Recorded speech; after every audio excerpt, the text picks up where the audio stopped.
그런 마음으로 주를 사모하는 여러분 모두에게 성령의 음성이 개별적으로 들려지게 되는 그런 은혜가 있기를 주 이름으로 축원을 드립니다.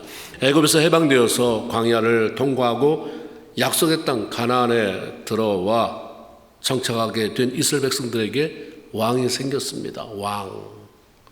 하나님 이스라엘 백성들에게 내가 원하는 왕 나 원치 않는다 했지만 결국 하나님은 사울이라고 하는 청년에게 기름 부으시고 그를 이스라엘의 초대 왕으로 삼으셨습니다.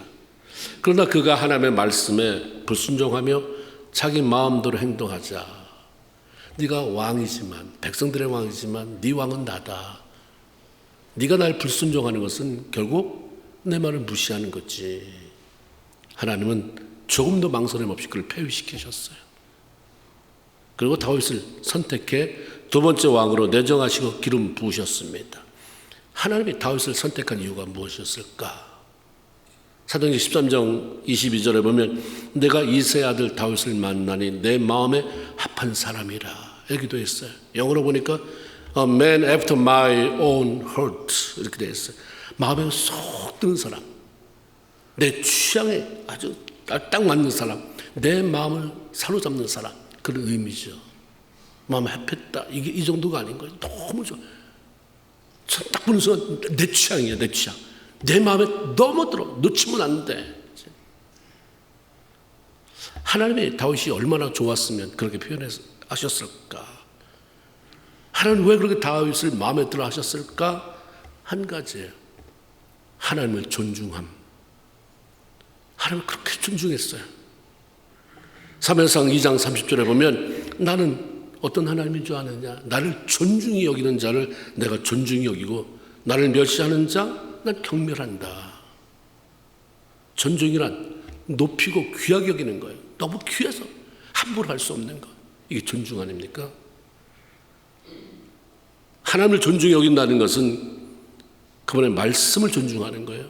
말씀을 존중한다고 하는 것은 말씀을 소중히 여겨서 함부로 대하지 않고 그 말씀 따라서 살아감으로 하나님 앞에 영광 돌리는 것.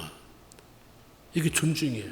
그래서 교회는 성도는 존중의 문화를 발전시켜 가야 합니다. 하나님을 존중하는 사람이 모였는데 나는 하나님을 존중해. 그럼 사람들 경멸을 여기고 우습게 여기고 아무 말이나 내뱉어대고 이거 아니에요. 교회는 서로를 존중해야 돼요. 그래서 정말 하나님을 존중하는 사람이 모였다. 기도 많이 한다. 필요하지만 보면 사람을 존중해요. 함부로 말은 안 하는 거예요. 교회가 존중의 문화가 없으면 저기는 다 위선이다. 그냥 말이다. 하나님을 존중하는데 어떻게 사람을 존중하지 않을 수 있어요? 하나님 다 붙어 있잖아요. 하나님 사랑하냐? 그럼 사람 사랑해라. 하나님 존중하냐? 그럼 너 네 지도자 존중하고 너 주변에 있는 사람 존중하고 너무 가치 있게 여겨라. 가치가 없어 보여? 그건 내가 할 일이지. 네가 존중하면 내가 가치를 부어줘. 그 속에 채우는 건 내가 할게. 하나님 하시는 게 다 그렇잖아요. 아론을 향해서도 너 제사장이지. 네가 복 줄 수 있는 사람은 아니야. 그 네가 네 백성을 향해서 복 주고 지켜주시고 은혜 주시고 지켜주시고 그 말을 외쳐. 그러면 그 말대로 내가 채울게. 이거다. 그래서 말이 혼잡되면 문제가 심해져요. 사람이 말하는 걸 다 보면 맨날 뒤에서 남 얘기 나오고 그죠? 박사 그 사람 이러면서 깎아내리게 나오고 힘들겠다. 저 사람 힘들겠다. 저 사람이 속해 있는 목장 힘들겠다. 저 사람이 속해 있는 교회 힘들겠다. 말은 굉장히 대단한 것 같은데 왜 결과가 안 보이나? 존중이 없구나. 존중의 반대는 멸시입니다. 업신여기고 우습게 여기는 것. 하나님의 백성이라고 하는 사람들 가운데 하나님의 말씀에 불순종하고 자기 고집대로 살아가는 그런 멸시하는 사람이 많기 때문에 하나님이 내가 그 멸시하는 자를 내가 경멸히 여긴다. 우리가 우리 스스로를 살펴봐도 하나님을 존중하는 모습이 많은가 아니면 하나님을 멸시하는 모습이 많은가? 존중하는데 그렇게 살아가나? 내가 존중하는데 그럼 하나님이 나를 경멸히 보신다. 그건 딴 사람 얘기인가? 나는 맨날 축복해서 나는 무조건 축복받아야 될 사람이야. 그 경멸은 누구한테 말한 것이냐? 하나님 멸시하면 그 사람을 하나님 경멸한다는데 혹시 그 사람이 여긴 사울이 아니라 엘리 제사장만이 아니라 나 아닌가? 이 생각 안 해보십니까? 그럼 내가 지금 살아가는 게 하나님의 경멸한 자가 받는 그런 모습의 삶인가? 그렇죠? 우리 삶 속에 자꾸 돌아봐야 돼요. 나는 하나님을 존중하는 사람인가? 하나님을 멸시함으로 하나님이 나를 경멸하게 만드는 그런 존재인가? 계시록 14장 4절에 보면 14만 4천 명이 어린 양과 함께 하나님의 보좌 앞에 있는 모습에 대한 이야기를 합니다. 이건 14만 4천 명만 구원받는다는 게 아니라 예수 믿고 구원받은 많은 성도를 말하는데 거기 그렇게 얘기했어요. 저 14만 4천이 누구냐? 구원받았다는 사람이 뭐냐? 거기 그대로 읽어드릴게요. 어린 양이 어디로 인도하든지 따라가는 자. 구원받았다? 예수 믿고 구원받았다. 영접하는 자, 거기 그림을 믿는 자들에게는 하나님의 자녀가 됐다. 난 그 고백하니까 구원받았다가 아니라 거기 또 시작되는데 그 끝이 아니다 이 말이에요. 그럼 네가 예수로 주인으로 영접한 예수, 그 예수가 어디든지 따라가면 인도하면 따라가는 자, 너 그거 있냐? 너 이리 와라 하면 내가 딱 네 삶 다 내려놓고 아멘입니다. 나 일로 가려고 그랬는데 하나님 가지 마요? 그럼 일로 가요? 아멘입니다. 이런 모습이 있는가? 어디로 가든지 이 구절을 왜 써놨을까? 갑자기 그 천국의 모습 보이다가 왜 이 말을 썼을까? 아 맞다. 너무 흔한 구원이에요. 너무 값싼 구원. 구원받았다고 하는데 제 마음대로 살아가는 이 세대 속에서 이 계시록 속에 보석 같은 말씀이 박혀있구나. 구원받았다고 하는 것은 최소한 어린 양이 네 주인 되는 어린 양 대신 예수가 어디로 가든지 따라가는 사람이어야 한다. 너 그러냐? 아멘. 나 구원받은 사람 있잖아요. 하나님 구원받을 때 난 그렇게 살기로 결심했습니다. 이러면 소망이 있지만 그렇지 않다고 한다면 그런 게 어디 있어? 나 구원받았다고 내가 입으로 신하고 고백했는데 그럼 다시 한번 내 구원을 생각해 봐야 됩니다. 하나님의 멸시함으로 하나님의 말씀을 하찮게 여기고 아무렇게나 대하는 사람을 경멸하신다고 했는데 그런 인생이 어떻게 잘 풀릴 수 있느냐, 잘 될 수 있겠느냐. 사울이 왕이 되고 난 후에 블레셋 군대가 쳐들어왔습니다. 그들에게는 골리앗이라고 하는 대단한 거인 장수가 있어서 어떻게 맞붙어 싸울 수가 없었어요. 그때에 들에서 아버지의 양을 치던 소년 다윗이 아버지 심부름으로 군대에 나가 있는 3명의 형이 있었잖아요. 3명의 형이 군대에 나가 있었는데 너 가서 형들의 안부 좀 살펴오라. 그래서 형 있는 데 왔다가 온 이스라엘 군사들이 사기를 잃어버리고 그리고 거기에 그냥 사기 충천해서 하나님을 모독하는 블레셋의 장수 골리앗을 보면서 분노하죠. 이게 좀 있어야죠. 분노. 하나님이 모욕받는 것에 대한 분노. 왜 우리 성도들이 왜 이럴까? 왜 하나님 뜻대로 안 살까? 왜 하나님을 모욕할까? 여기에 대한 분노가 있나? 왜 세상이 이런가? 내가 하나님 뜻대로 사는 것에 대한 그 거룩한 분노. 내가 뭐 손해본 거 나한테 네가 이랬기 때문에 있는 그런 분노 말고 좀 더 큰 분노, 거룩한 분노. 어린애인데 하나님을 위한 하나님 입장에서의 분노가 있었어요. 그래서 사울에게 내가 나가 싸울게요. 요청합니다. 안 된다고 했지만 워낙 완강하니까 워낙 의지가 강하니까 허락했어요. 골리앗과의 대결에 나섰습니다. 아직 어린 소년, 그 소년 다윗이 아무런 두려움도 거칠 것도 없이 하나님 한 분만 의지하고 블레셋의 거장 장수 골리앗 앞에 나갑니다. 그리고 사무엘상 17장 45절 말씀처럼 너는 칼과 단창으로 나오지만 나는 만군의 여호와 이름 그 네가 무시하는 네가 모욕하는 모독하는 이스라엘의 군대 하나님의 이름으로 나간다 하면서 달려가며 물배 돌 하나를 던졌을 때 하나님의 도움으로 다 철갑으로 칭칭 감았는데 그 빈 구석에 돌이 가서 명주시키잖아요. 거기서 곧 끊어져 버렸습니다. 올라왔다 머리를 베었어요. 이스라엘 편에 승리를 가져다 줬잖아요. 이로 인해서 다윗은 일약 스타가 되었고 백성들은 사울이 죽인 자는 천천, 다윗이 죽인 자는 만만이라고 하면서 칭송합니다. 여기서부터 이제 문제가 시작되는 거예요. 이 말 한마디에 사울의 심기가 굉장히 불편했어요. 다윗이 만만, 나는 천천. 그 안에 뭐가 들어왔냐면 질투가 들어와요. 이 사람 안 믿는 사람 아니거든요. 하나님 섬기는 사람이에요. 하나님의 세운 왕인데 그 말에 심기가 불편해서 그 문을 열어놓으니까 그걸 파고드는 게 질투예요. 이런 왜 교회에서 여성교회가 이렇게 싸우고 막 우리 교회가 아니고 보통 많은 문제가 있다고 그러잖아요. 여자들이 문제가 있고. 어떤 분이 제 목사님 그래요. 목사님 참 이상하다는 거예요. 교회에서 앉아서 예배드릴 때는 아멘 하는데 왜 부엌 가면 그렇게 거의 쌍욕을 하다시피 싸웁니까? 도무지 이해가 안 된다는 거예요. 질투예요, 질투. 질투가 굉장히 이런 게 처리 안 됐어요. 그러니까 이 질투가 자꾸 이걸 뽑아내지 못하니까 마음을 열지 말아야 되고 오픈 마인드가 되지 않고 닫아야 되는데 그게 사탄이 여기서 문을 여니까 질투가 들어왔고 질투가 들어오고 빨리 뽑아내고 하나 이게 왜 그렇습니까? 내가 신앙 경력이 벌써 몇 명인데 어린애가 하는 말에 아니면 누가 하는 말에 왜 이렇게 내 속이 뒤집히고 그렇습니까? 하나 뽑아주세요. 이 못난 내 마음을 좀 정결케 해주세요. 뽑아주세요. 이래야 되는데 그냥 키우니까 뭐가 돼? 살인. 사울이 다윗을 죽이려고 쫓아다니기 시작합니다. 그런 사울의 삶이 결코 평탄하지 않잖아요. 사단이 문을 여니까 사단이 들락날락거려요. 어떤 데 하나님을 찾는데 어떤 데는 사탄이 그걸 점령하니까 악한 영이 점령하니까 정신없어요. 그래서 막 괴롭고 혼란스럽고 어떤 때는 막 자기도 모르는 말을 떠들어대다가 갑자기 옆에 있는 창자를 잡아서 수금 타고 있는 다윗을 향해서 던지기도 하고 죽이려고 하기도 합니다. 하나님을 멸시함으로 경멸히 여김을 받는 사울, 그 사람의 말로가 이렇구나, 이런 삶이 이렇게 흘려가는구나 한 단면을 보게 되죠. 매번 그런 게 아니라 순간순간 그런 것들 처리가 안 되는 거예요. 경멸히 여김. 사울이 한 번이라도 내가 하나님의 말씀을 경멸히 여기기 때문에 이렇게 내 삶이 깜빡해지는가 생각해 봤을까. 내 삶 속에 어려움이 올 때마다 하나님 훈련이다. 맞습니다.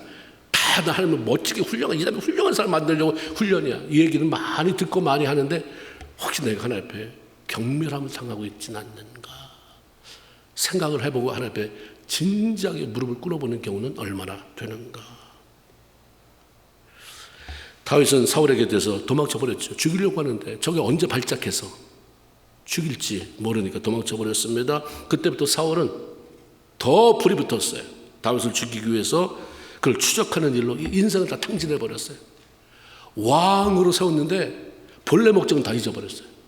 그거 미워서 그놈 잡으려고. 나를 하나님이 이런 일꾼으로 불렸는데 그놈 미워가지고 그때 시험대로 나한테 손에 끼쳐서 너 죽어봐. 이거 쫓아다니다가 인생을 다 탕진하고 그 사람 죽어버렸어요. 그럼 남은 뭐야? 내가 뭐하고 살았지가 되는 거예요. 내가 지금 쫓아가는 방법에 뭐를 위해서 추구하고 있는가. 사울이 그랬거든요. 다윗은 비록 이스라엘 2대 왕으로 내정되어서 기름을 받았지만 그때부터 사울의 추적을 하고 도망치면서 10년이 걸렸어요.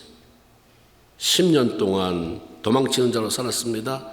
하나님 이 기간 동안에 다윗을 실제로 훈련시켰어요. 왜? 사울에서 실패했잖아요. 근데 하나도 훈련이 안 되고 백성이 막 왕달을 하니까 그 중에 제일 나은 놈 사울을 세웠는데 훈련이 하나도 안 된 거예요. 훈련이 안 되고 왕이 됐으니, 훈련이 안 되고 그 자리에 올라갔으니 뭔 일을 제대로 하겠어요.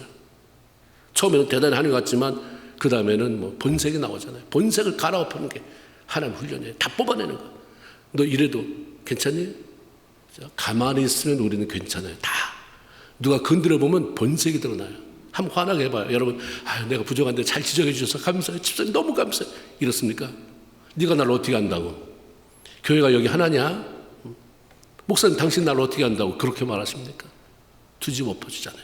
그렇죠? 하나님은 다윗을 다 끄집어냈어요. 다 끄집어내야 하나님 것을 채울 수 있으니까. 하나님 다윗이 자신을 존중히 여기고 자기 마음에 꼭 맞는 합한 사람, 내 취향이다 해가지고 그러니까 그냥 너 그냥 왕대 하지 않았습니다. 사울에게 쫓겨가면서 삶의 바닥까지 내려가고 죽음의 문턱까지 내몰리는 그런 상황을 만들어 하나님을 절대 신뢰하는 법을 가르쳤어요. 그냥 무난하게 다 살고 싶죠. 어렵지 않게 이렇게 지나서 하나님 축복하셨다. 누구나 다 원하지만 그래서 그 다음에 뭐가 되려고 하나님이 너 그래서 뭐가 되려고 날 모욕하고 날 무시하고 그런 사람들 앞에 네가 어떤 모습으로 살아가려고 그러고 그렇게 안 나도 나는 너를 내 존귀한 자녀로 만들 거야. 존귀한 자녀로 말했잖아. 이제 그 자녀가 되도록 만들어야지. 내가 깎아야지. 훈련해야지. 어떤 상황 속에서도 하나님의 말씀을 선택하고 그 말씀대로 순종하도록 그를 훈련시켰습니다. 그리고 하나님 그때마다 얼마큼 올라왔는지 또 테스트해요. 한 번에 끝 아니에요. 그죠? 우리가 학교 다니는 사람은 뭐 중간고사도 있고 학기말도 있고 1학년도 있고 2학년도 있고 매일 거기서 머무르면 어떻게 되겠습니까? 왜 맨날 내 이모냐니까 그 다음에 내 어려움이 온 것은 레벨업 된 거야. 좀 더 어려웠다. 하나님 나를 좀 더 성장했다고 보시는구나. 그래서 약간 레벨업된 어려움을 나한테 주시는 거야. 이거 깨달으면 굉장히 수월해지는데 이걸 못 깨달고 그 다음에는 왜 맨날 나한테만 하나님 그러십니까? 왜? 내가 뭘 잘못했는데? 내가 뭐 안 한다고 했어요 하나님? 나 주일 성수 잘하고 봉사도 잘하고 11조도 잘하고 그냥 레벨업. 하나님 나 그냥 레벨업 주지 않고 레벨업. 이거 내가 통과하면 어떤 일이 벌어질까? 그 통과하는 과정 속에서 하나님이 얼마나 멋있게 나와 함께 하실까? 기대하며 나가면 반드시 그렇습니다. 하나님 그렇게 일하세요. 1차 테스트가 사무엘서 24장에 있습니다. 다윗을 죽여가던 사울은 찾을 길이 없잖아요. 하나님이 감춰놓으면 찾을 수가 없어요.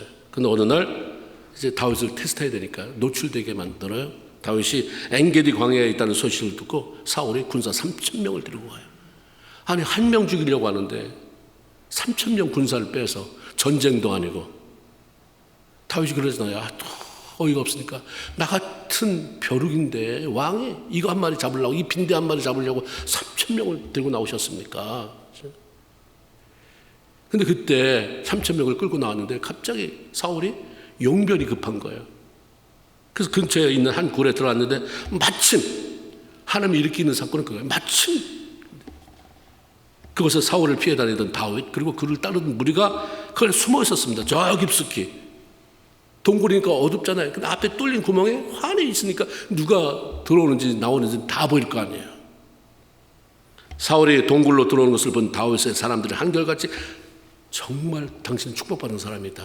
어떻게 원수가 제 발로 걸어 들어오느냐? 죽여버립시다. 그러나 그때 다윗이 사울 조용히 다가서 겉옷자락만 살짝 베잖아요. 그러면서 그렇게 한 게 너무 마음에 불편했다고 그랬어요. 다윗이 이렇게 순수했어요. 그런 순수한 청년이에요. 순수함이 참 필요한 것 같아요. 하나님 앞에는 너무 꼬이지 않은 그 순수함. 그와 함께한 자들에게 이렇게 얘기합니다. 내가 손을 들어서 내 손으로 하나님의 기름 부음 받은 자를 치는 것은 하나님이 금하시라고 했으니 내가 하나님이 기름 부은 자를 치지 않는다. 난 어떻게 하지 않는다. 현재 절대 권력을 가진 왕 사울이 자기를 죽이려고 쫓아다니다 보니까 자기 삶의 질이 엉망진창이잖아요. 제대로 어떤 집에서 살 수 있어요? 여기저기 도망쳐 다니고 아무것도 뭐 하나 편히 할 수 없고 기름 부음을 받았는데 나 왕이 된다는데 뭐 책도 좀 읽고 싶고 뭘 좀 역사 공부도 하고 싶고 했을 거 아니에요. 근데 뭐 하나 할 수 있는 게 하나도 없는 거예요. 근데 하나님은 그 공부보다 더 중요한 게 삶의 현장에서 그렇게 몰아치면서 훈련당하는 그러면 마음을 강하게 만들고 그리고 내면 것을 다 토설해내는 그런 게 중요했기 때문에 하나님이 그냥 안 봐줬어요.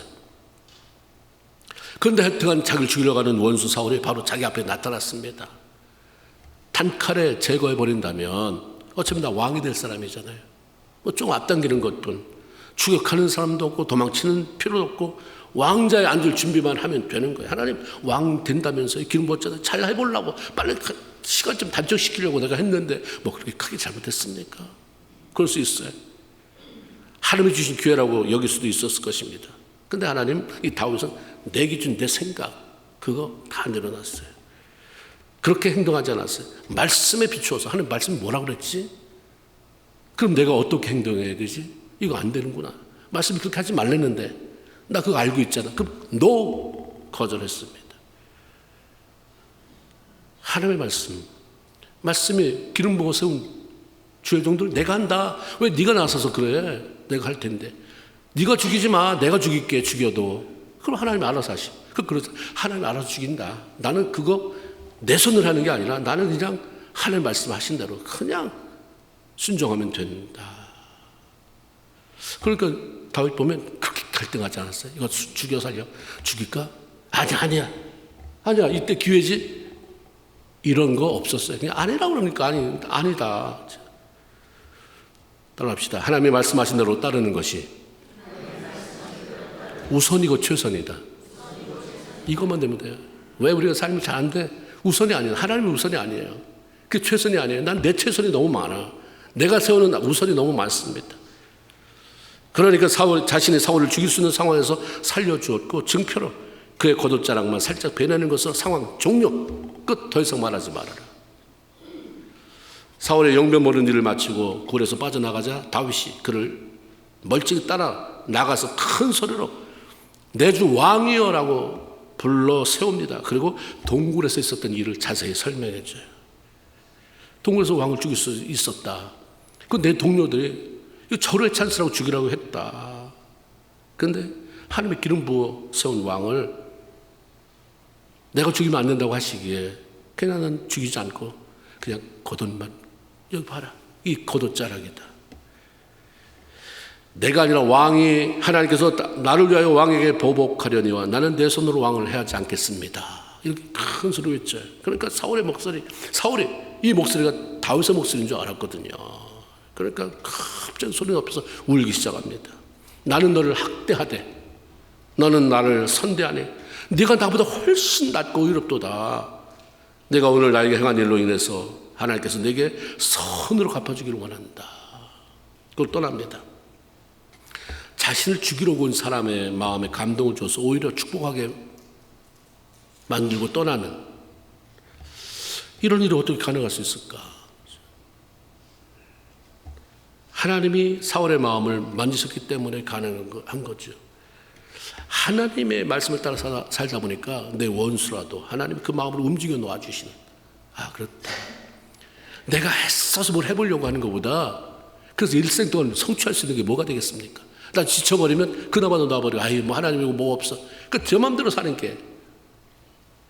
그러니까 오히려 노년에도 믿음이 깊어져야 되는데 믿음을 다 떨어뜨려버릴 수도 있잖아요. 하나님? 아유, 그래, 안 하네.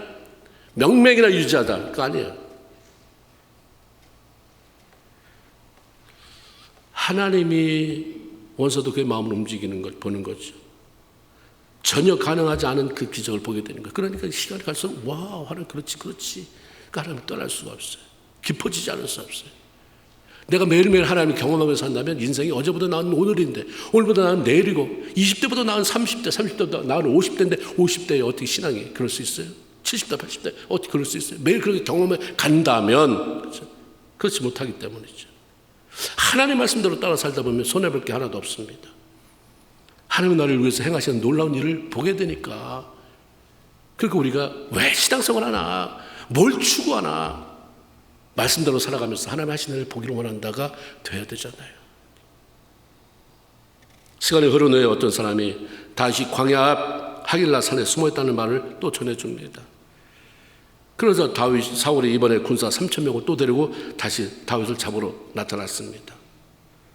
전에 다윗이 굴 속에서 자신을 살려준 이야기 들었을 때 울면서 뉘우쳤던 모습을 보면 다시는 다윗을 죽이지 않을 것 같은, 그때 굉장히 결심했던 것 같이 보입니다. 근데 왜 다시 또 공격해 오잖아요. 그때 그 했던 결심은 뭐냐? 그때 하나님 뜻대로 살아야지. 내가 목사인데, 내가 장로인데 하나님 뜻대로 살아야지. 하나님 집사인데 권사인데 이렇게 살아야지 했는데, 그때 한 건 뭐고 왜 또 다시 죽이려고 드느냐? 왜 그렇습니까? 많은 이유가 있겠지만 하나님 말씀했다는 결단이 아니라 단지 일시적인 자신의 감정으로 결정한 게 됐기 때문이에요. 그리고 비록 그렇게 결정했더라도 하나님, 이거 결정했는데 어떻게 결정을 했는데 난 그럴 힘이 없는 사람입니다. 또 어떻게 변덕을 부릴지 모르니까 힘주세요 하고 기도해야 되는데 그것도 안 하고, 말씀을 붙잡는 것도 아니고 그것 때문에 기도하는 것도 아니고, 그러니 무슨 방법으로 내 안에 열정이 끌어오르겠습니까? 내가 말씀한 걸 어떻게 지킬 수 있어요? 내가 아무것도 안 하는데. 내가 건강하게, 내가 튼튼하게, 내가 장사도 잘하고 내가 하나님 맡긴 일도 잘해야지. 근데 밥을 안 먹는데 어떻게 가능하겠어? 힘이 맨날 빠지는, 근데 봉사해야 되는데 힘이 다 손발이 떨리는데 어떻게 하겠어? 먹어야 될 거 아니에요.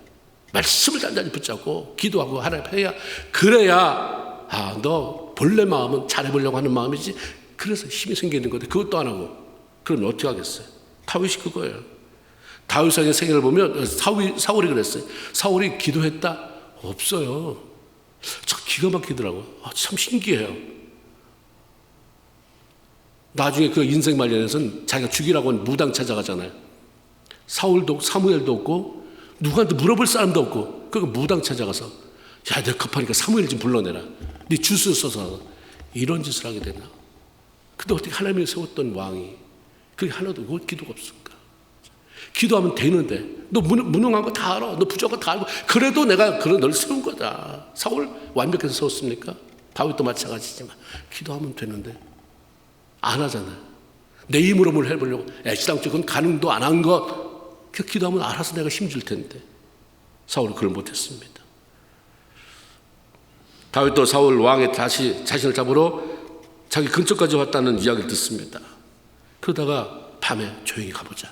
도대체 지금 상황이 어느 지경인지, 도대체 저기 어디에 진영을 꾸리고 진을 쳤다는데 그 모습이 어떤지 한번 들어가 보자 해가지고 자기 군대 장관에 그런 아비새를 데리고 사울의 진영을 조용히 침투해 들어갔습니다. 근데 이게 웬일이에요? 모든 사람이 다 잠이 들어버렸습니다. 사울 왕이니까 가운데 많은 군사들의 보호를 받으며 그 가운데서 잠을 자고 있었고 그 옆에 군장과 군사들도 그 주변에서 왕을 보호하면서 깊이 잠들어 버렸어요. 그래서 다윗의 군장 아브넬이 같이 갔던 그 군장이 다윗에게 말하는 거예요.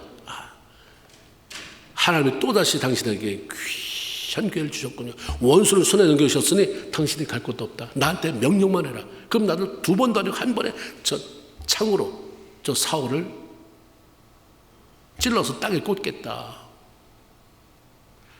내가 창으로 찔러 단번에 죽게 하겠습니다. 허락해 주세요. 부탁합니다.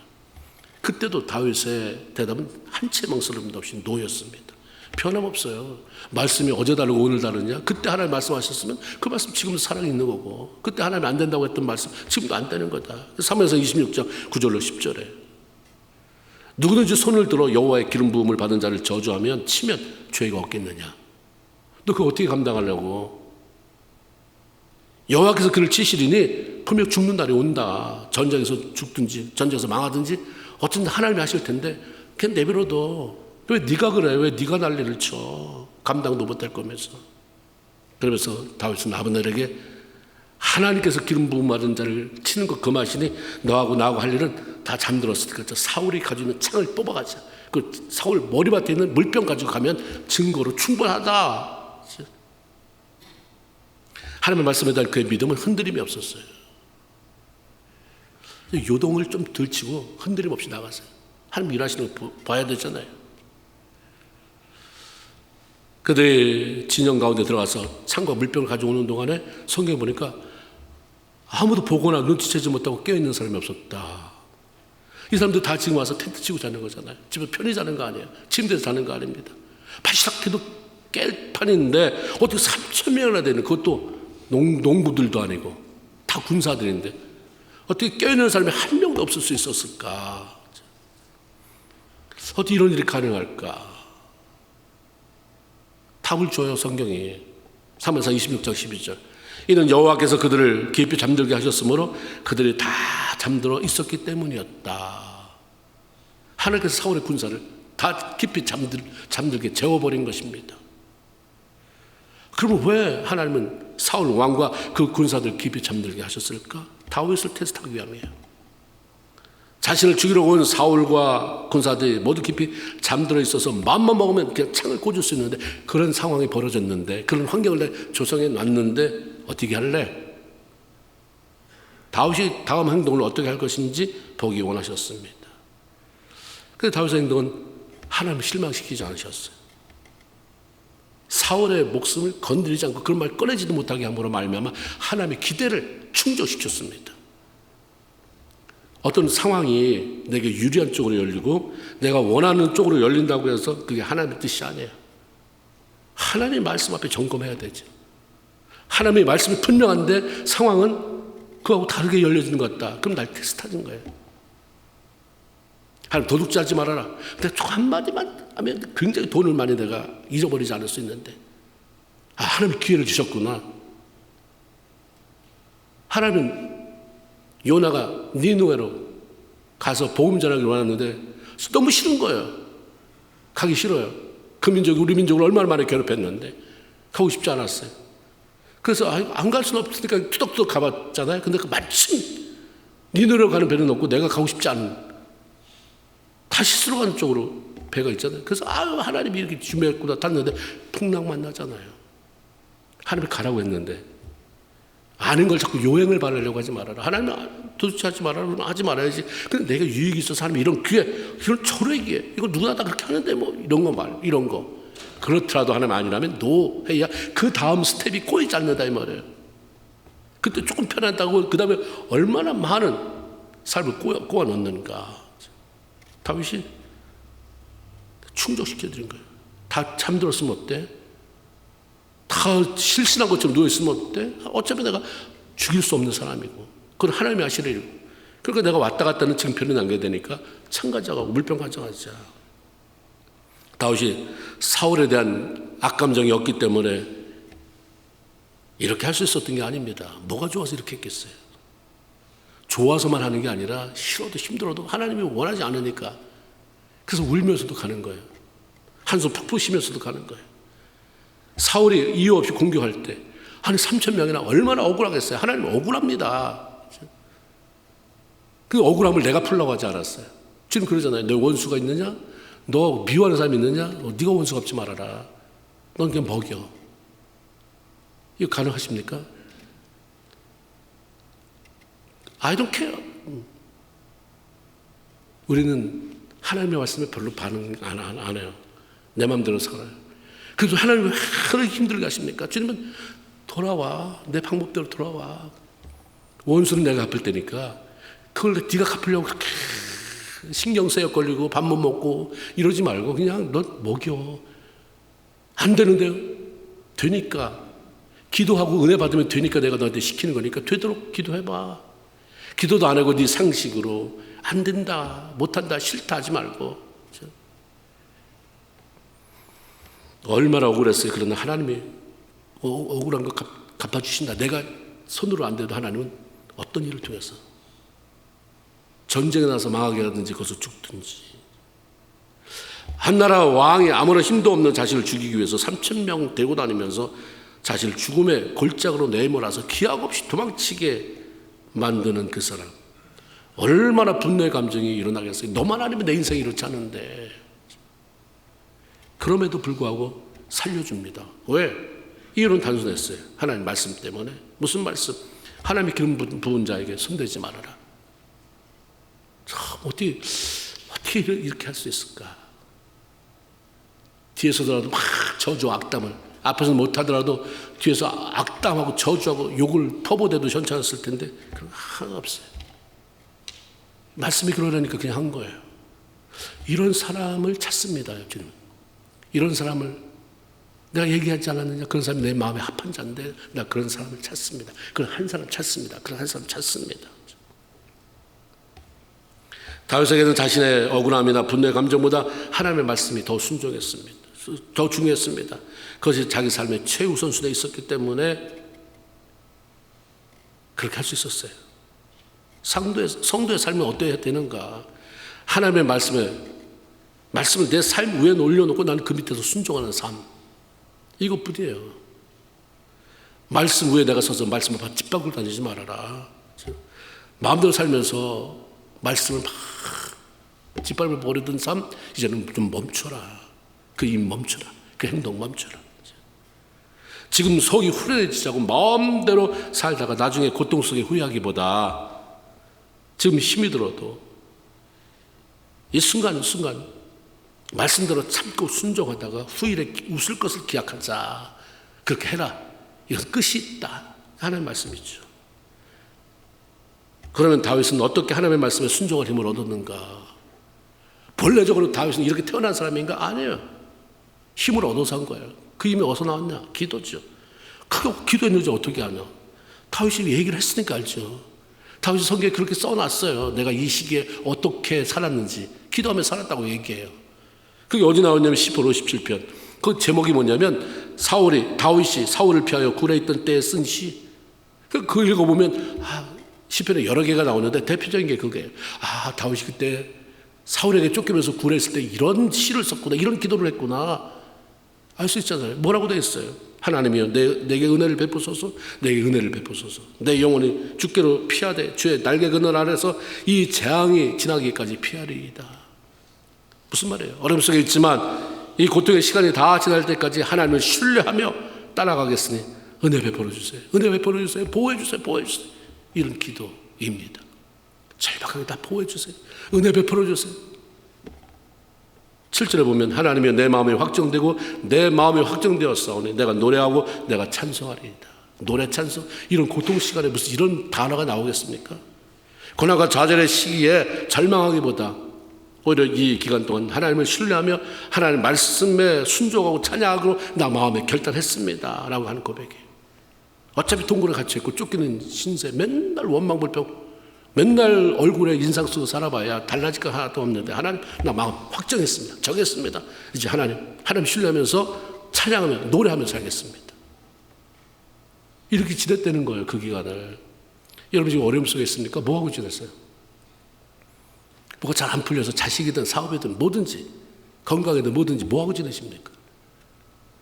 그게 사울에 쫓겨서 동굴에 들어온 나라고 생각한다면 확정해야지. 확정. 뭐를? 나 노래하며 살겠습니다. 찬양하며 살겠습니다. 훈련을 통해 성장해가고 고난과 역경을 통해서 더 단단해지려면 간절함이 있어야 됩니다. 간절함. 오늘 우리가 달라진 게 없어요. 근데 뭐가 사라졌어요? 간절함이 사라졌어요. 지금 뭐 하나님 사랑하지 않는 거 아니에요. 근데 우리한테 뭐가 사라졌냐면 간절함이 없어졌어요. 간절함은 기도로 이어질 수밖에 없는 거예요. 사울의 창과 물병을 가지고 나온 다윗이 건너편 산꼭대기로 올라가서 큰 소리로 사울의 진영의 군대장을 향해서 외칩니다. 사울을 부르지 않아요. 사울의 군대장 아브넬에게 아브넬아, 내가 어찌해서 내 주 왕을 보호하지 않느냐? 백성 가운데 한 사람이 네 주한테 들어갔다 나왔다. 죽이려고 들어갔다 나왔다. 여호와의 기름 부음 받은 주를 보호하지 않았으니 너 죄가 크다. 넌 마땅히 죽어야 된다. 야 봐라. 네 왕, 네가 모시는 왕의 창과 물병이 어디 있는지 봐라. 들어 올리잖아요. 진심 어린 사울 왕에 대한 걱정. 아, 이게 바로 원수가 줄이거든 목마르거든 먹이고 마시게 해라. 아, 다윗이 그렇게 살았구나. 진심으로 자기를 죽이려고 하는데 아브넬을 막 책망하면서 네가 지금 정신 어디다 두고 거기 첩자가 들랑달랑 했는데 잠이나 그렇게 취해 있어야 말이 되겠느냐. 호통칩니다. 이런 순수한 모습을 보면서 하나님이 왜 다윗을 그렇게 마음에 들어왔는지 이해할 수 있을 것 같지 않아요? 좀 순수하게 우리 원수까지도 사랑하려고 하는 그런 마음. 하나님을 믿는 사람이 너무 자기 고집에 사로잡혀서 강팍하게 살지 말아야 됩니다. 하나님이 원하시는 게 뭔지 잘 알면서도 내 고집이 너무 강해서 내 말도 말하고 행동하고 하나님 무시하면서 산산조각내지 말아야 됩니다.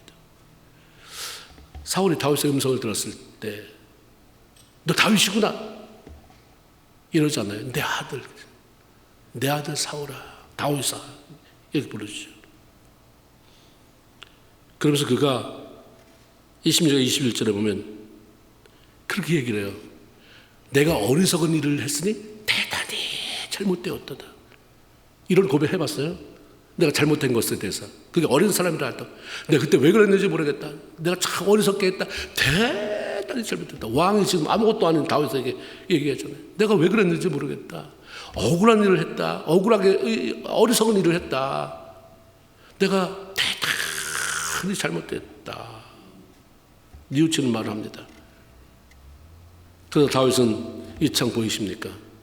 빨리 소년 하나 보내세요. 이거 가져가게 하세요. 그리고 오늘 하나님께서 왕의 목숨을 내 손에 넘기셨으나 나는 손을 들어 끝까지 하나님의 기름 부은 자 치기를 원치 않았습니다. 사울이 다윗에게 내가 앞으로 큰 일을 하겠고 반드시 승리를 얻을 것이다 축복하며 자기의 처소로 들어갔어요. 이건 진심이었어요. 왜 진심이냐면 그 다음 이어지는 사무엘상 27장 4절에 보면 사울이 다시는 그를 수색하지 아니하더라. 행동이 달라졌잖아요. 멈췄어요. 사울과 다윗의 싸움이 끝났어요.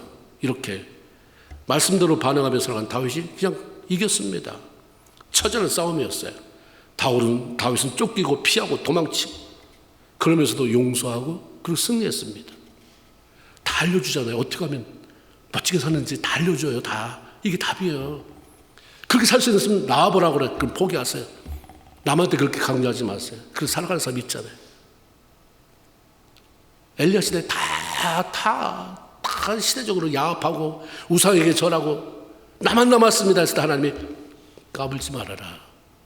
7,000명 내가 남겨뒀다. 마지막 때 오늘같이 이런 세대에 누가 신앙생활 그렇게 잘해?